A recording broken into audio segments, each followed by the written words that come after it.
why do you settle? Okay? And what I mean by that is, why do you settle? Why do you let yourself go? Okay? Like, we've heard that many times. I let myself go. I got married and I let myself go. I had kids and I let myself go. What does that mean? And to some of us, it's like, oh yeah, they just stopped caring about eating right and exercising. But what does that mean? Like, if you really think about it. Letting yourself go means that you no longer exist. You no longer matter.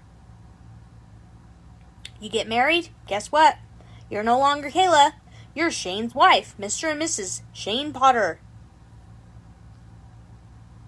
Kayla let herself go. She's not even a person anymore. She's just Shane's wife. You have kids? Guess what? You're no longer Kayla. You're Striker's mom. Nothing bothers me more than, like, looking on Facebook profiles and Instagram profiles and, like, Instagram names that's like, Jackson's mom. Like, that's their name? No, what's your name, lady? Who are you? You may be Jackson's mom, and that can be a part of who you are, but that is not who you are. Does that make sense? Like, it's a pet peeve. Like, ooh, really? I am Striker's mom, and I am proud to be Striker and Wrigley's mom. I am proud that that is part of who I am, but that is not who I am. Okay? That's not all I am, and that's not who I am. I've had clients in the past who literally went through an identity crisis when all their kids moved out and moved on.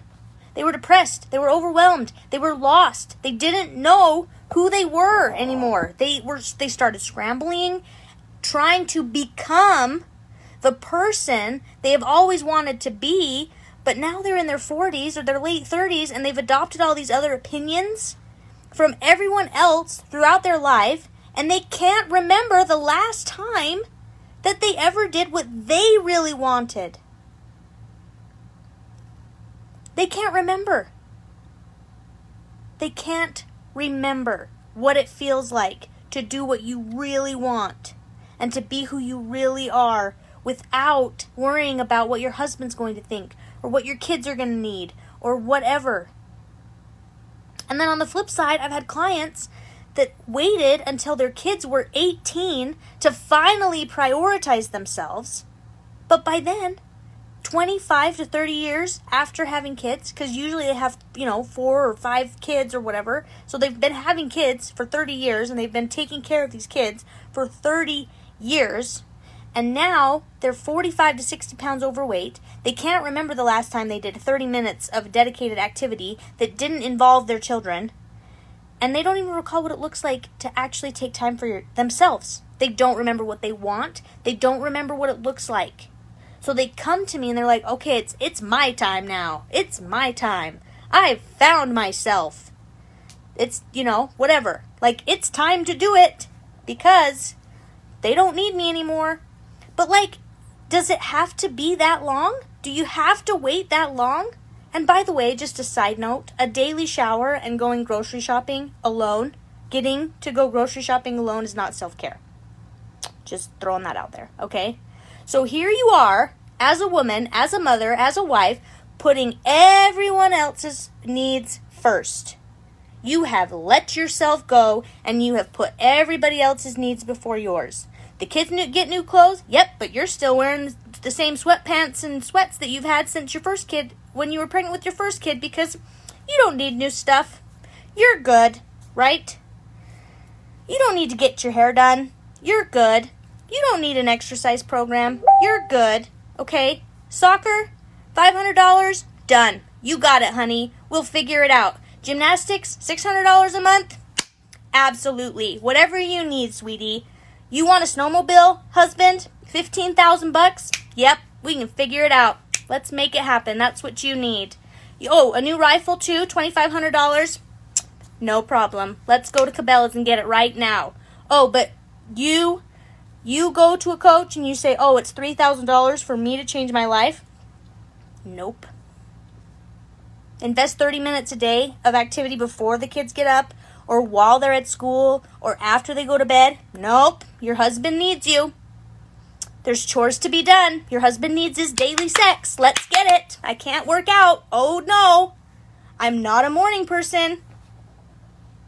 You want to make a healthy dinner for yourself that everyone else has to eat because you don't make 2 dinners? No, I know. I don't want my family to go hungry. I'll just make something easy like spaghetti. My husband hates chicken. I can't do that. Guess what? He can make his own damn steak and potatoes then.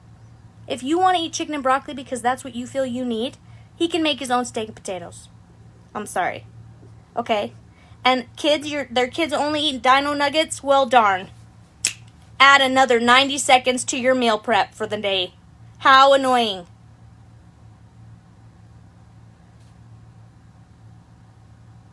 Do you see what I'm saying? So here we are, not willing to invest time, not willing to make food for ourselves, not willing to spend money on our own health. Nope, because your kids may need it for their activities. Your husband's in charge of the money. You can't make financial decisions without discussing them first. Did he speak to you before he bought the snowmobile?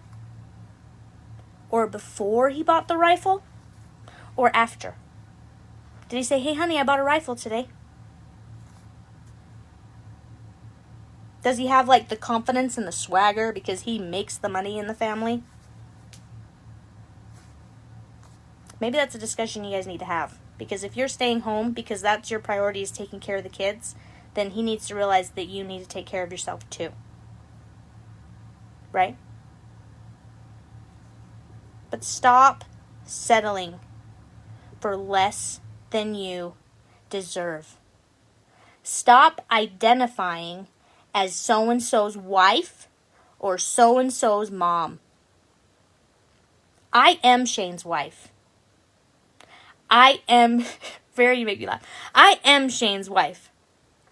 That is part of who I am. I am Stryker and Wrigley's mom. That is part of who I am. But that is not who I am. Right? I'm going to tell you my story. So this was I graduated high school. I always identified as an athlete because I was an athlete. I played softball, I played basketball, and then I graduated. And I was no longer an athlete because I didn't have a sport to play. And I kind of went into a depression. And I had a friend who kind of took advantage of that. And I didn't know who I was anymore. And I could say, it was just a friendship. Okay? But it was very toxic. If we were friends today, like we could be friends today now and it would be fine. But because of the situation that both of us were in mentally, it was toxic then because I was depressed and her life was crumbling. And so she took hold of something that she could control, which was me. And it was easy for her to control me because I let her. I let her take control of my life. I let her dictate who I hung out with. I let her dictate who I dated. I let her dictate what I bought for what I wore, like what clothes I bought, what I did for work, what I studied at school, everything. She dictated every single detail of my life, and I let her. I let her because I didn't know who I was anymore because I was no longer an athlete. But I didn't know who I was without that identity. Right? And what's crazy is all it took for me to get out of that situation was another good friend telling me, like, you realize what's going on. Like, they had to tell me they had to see the forest. I couldn't see the forest through the trees, and so someone from the outside had to look in and say, she's not being a good friend. Like, friends don't do that. But I was so blind to it. I couldn't see it. You know what I mean? Because I was so concerned with her feelings and what was going on with her that I couldn't see it. I was too engrossed with, like, taking care of her as being a good friend. Do you know what I mean? So how many of you women are so engrossed in being a good mom and being Wrigley's mom and Stryker's mom that you don't even know who you are anymore? You don't even know what you want anymore. Because I was there. And yeah, you can say it was different. And it was different. I didn't birth that lady. She was just my friend. But it's still, the concept still is the same. It's still the same. If someone else is controlling and dictating your actions and they're taking advantage of the fact that you have let yourself go, you need to take it back. You need to bring yourself back. Stop settling. Stop identifying as someone other than yourself. And start prioritizing yourself. Prioritizing yourself means putting your needs above others. That's what it means. And it's not selfish. It's not selfish. It's not like you're taking food from your children's mouths. It's not like you're removing, that's not what it is. Like, I don't know how to drill it into your heads, right? Like, me stepping out of that friendship or stepping away from it, getting out of the situation, that was not selfish. It was necessary for my health, for my mental health, and for my physical health to get out of that situation and take control of my life because, it was necessary. So, like, you taking 30 minutes a day to exercise, or taking the time to eat right, or taking control of your life and telling your husband, no, I'm taking this time for myself, or honey, I invested this money in a program because I need it, and not apologizing for it or justifying it to him or whatever, it's not selfish. It's necessary. I've had women who sign up with me who literally go donate plasma every week so they can afford it. I've had women who sign up with me who, this is my favorite, but they have a family meeting about it and they gather support from everyone and make sure that everyone, including the kids, understand why it matters. And then I've had women who never tell their husband that they sign up because they know he'll say no. They know he'll figure out a way to justify them out of it, and they know they need it. And I don't recommend that. But this woman knew she needed it, and she figured out a way to pay for it that he wouldn't see because she knew he wouldn't be supportive. But she stepped out of the situation, and it wasn't selfish. It was what she needed. And you know what? He started respecting her. He started, understanding that she wasn't being selfish. She was doing what was necessary for her health. And when he finally found out about it, he wasn't mad. He was supportive and he was respected, and they had a real conversation about what was really going on. It was bigger than just her losing weight. Right? So, all this to say, this was an emotional one, is if it matters, you'll make it happen. And if it doesn't matter, why doesn't it?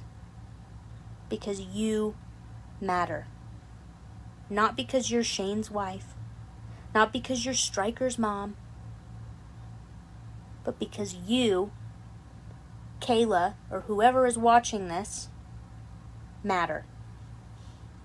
And the people around you need you to live your best life. Because no one gets your best you unless you demand to be that person. So demand it. And become that person. And stop settling